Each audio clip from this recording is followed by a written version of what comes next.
In this video, I'll show you how you can set up a screen lock on your OnePlus Watch 4.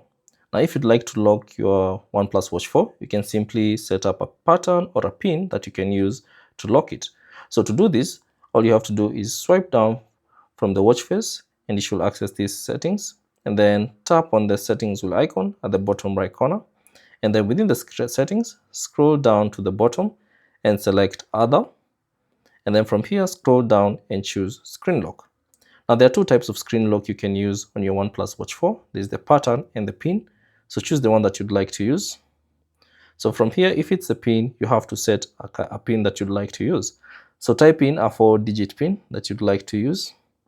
And then you have to confirm the pin or pattern. And then you should see it saying it's setting up the screen lock. And you should see a check mark indicating that the screen lock has been successfully set up. Now, whenever your device is off and if you like to access something, you have to type in that pin or pattern so that you can access your OnePlus Watch 4. Thanks for watching. If you have any questions, leave them down in the comment section below and I'll see you on the next one.